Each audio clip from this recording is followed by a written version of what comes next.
Hi everybody, this is Judy at Judy in the Kitchen. Today we're continuing our summary of Dr. Michael Greger's book, How Not to Die. And we have made our way to part 2, and we're going to cover all of that in this video. I'll make it as brief as I can. There is no way any summary like I'm doing could take the place of reading this book. So I highly recommend that you get it, include it in your personal library. Read it as you can, have it ever as a reference tool, and you'll be glad that you did. Now in part 2 of the book, How Not to Die, Dr. Greger details his daily dozen list with the amounts and types of food that he eats and recommends that we all eat on a daily basis. He also talks about his traffic light system, which helps us to identify at a glance which foods are healthy, which ones we should eat with caution, and which ones we should avoid altogether. Whole chapters are devoted to specific categories of foods like beans, berries, and cruciferous vegetables and their health benefits.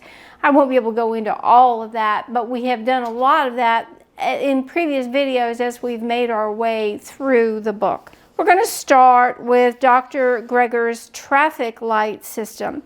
And this is really genius as far as I'm concerned. It's a very simple system devised so that we can tell at a glance which foods are healthy and can be eaten freely. So those types of foods are given a green light, and they include unprocessed plant foods. In other words, you can freely eat them all you want. The yellow light, amber light, indicates which foods we should consume with caution. In other words, don't eat them with abandon. You need to just be restraining yourself a little bit when you're eating them. This category includes processed plant foods and unprocessed animal foods. A red light indicates foods that have been shown to be detrimental to our health, and these foods should be avoided as much as possible. The red light category includes ultra-processed plant foods and processed animal foods. This system really does coincide with the evidence that was presented in part 1 of the book, chapters 1 through 15, and how eating certain foods can either raise or lower our risk for specific chronic diseases.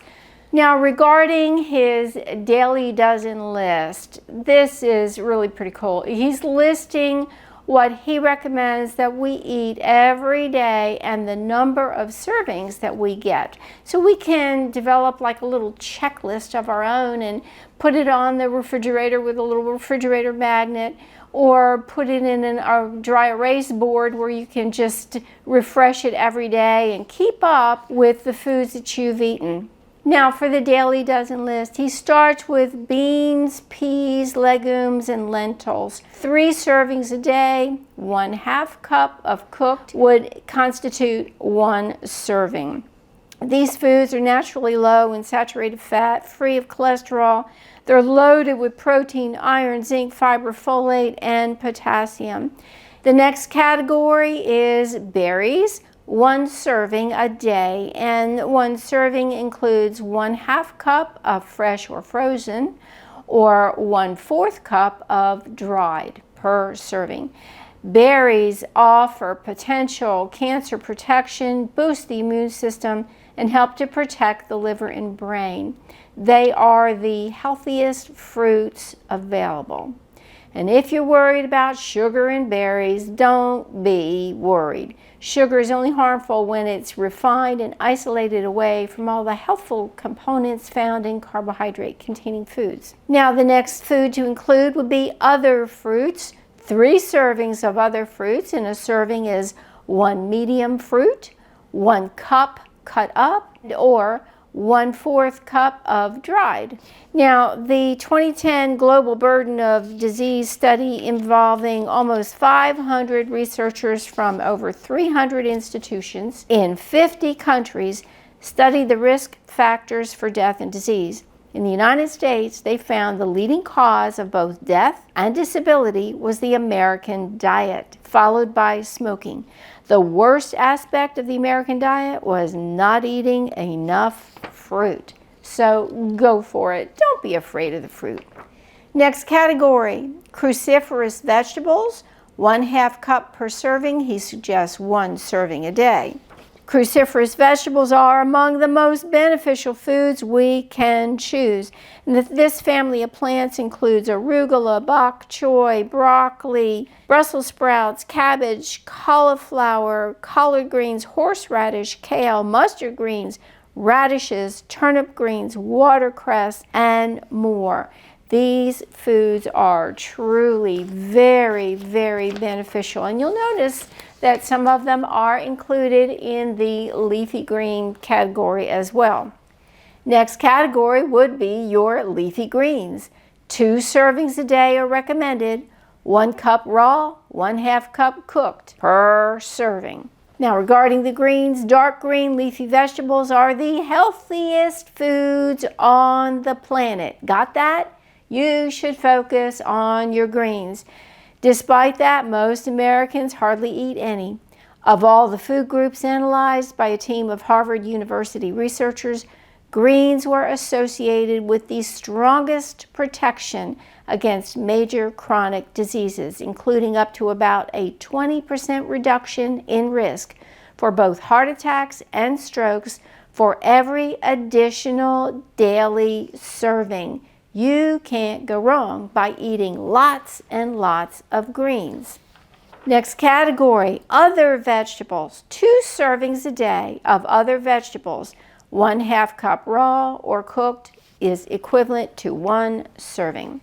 This category of food includes root vegetables and other vegetables, many of which are actually fruits because they contain seeds. This group of foods includes artichokes, asparagus, beets, bell peppers, carrots, garlic, mushrooms, okra, onions, potatoes, pumpkins, sea vegetables, snap peas, squash of all types, sweet potatoes, tomatoes, zucchini, and more. According to the Global Burden of Disease Study, inadequate vegetable intake is the greatest contributor to Americans' death and disability, almost as much as our consumption of processed meat. Please do eat your vegetables. Next category, flax seeds, 1 serving a day. 1 serving equals 1 tablespoon.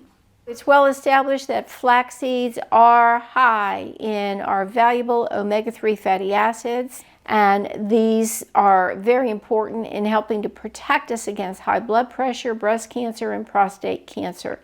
It's important to grind them before consuming them, since our digestive tracts are very inefficient in breaking down the whole seeds. They can be sprinkled on oatmeal, salads, soups, baked into muffins and crackers, and added to salad dressings, sauces, dips, smoothies, and more. Next category is nuts. 1 serving a day. A serving is 1/4 cup of whole nuts or 2 tablespoons of nut butter. Researchers have found that just by eating 1 handful, about 1/4 of a cup of nuts on 5 or more days a week can extend the average lifespan by about 2 years. The nuts can be eaten plain, blended into a butter, added to sauces, dressings, dips, soups, stews, vegetable and fruit dishes, smoothies, and more. Don't be afraid to eat them. Next category is spices. 1 serving a day, and a serving is 1/4 teaspoon of turmeric, which he specifically names out, plus any other salt-free mixture you want. Many of the flavor compounds in herbs and spices are powerful antioxidants. Intense colors and intense flavors can be signs of intense benefit. Turmeric is at the top of Dr. Greger's list of healthful herbs and spices. He recommends 1/4 teaspoon of turmeric a day, along with any other salt-free herbs and spices that you want to enjoy. Next category, whole grains. He suggests we have 3 servings a day, and 1 serving is equal to 1/2 cup cooked, or 1 cup of ready to eat, or 1 slice of bread. Numerous large research studies have shown that people who eat more whole grains tend to live significantly longer lives, independent of other dietary and lifestyle factors. Whole grains appear to reduce the risk for heart disease, type 2 diabetes, obesity, and stroke. And contrary to what we may see and read in popular media, whole grains are not inflammatory. Next category, beverages. 5 servings a day, and 1 serving is 12 ounces. Okay? Water is the healthiest beverage to drink without a doubt. And not drinking enough water may be associated with health issues, including falls and fractures, heat stroke, heart disease, lung disorders, kidney disease, kidney stones, bladder and colon cancer, urinary tract infections, constipation, dry eye disease, cavities, decreased immune function, and cataract formation. The recommended amount of water for women would be 8 to 11 cups a day, and for men would be 10 to 15 cups a day. But bear in mind that these recommendations include water from all sources, and that includes fruits and vegetables, not just beverages in the glass. And you can also drink your water plain, or you can flavor it with fruit, tea leaves, or herbs.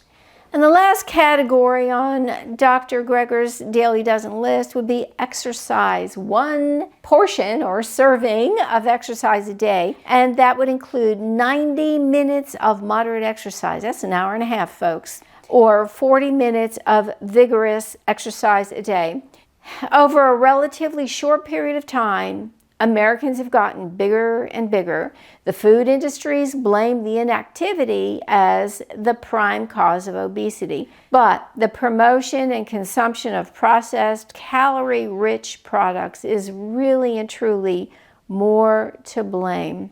In reality, research has actually shown that the level of physical activity in America has actually increased over the last few decades, but our eating has overpowered our activity levels. We're told to move more to burn off calories, but it's almost impossible to exercise that much when compared with the extra calories that Americans are eating.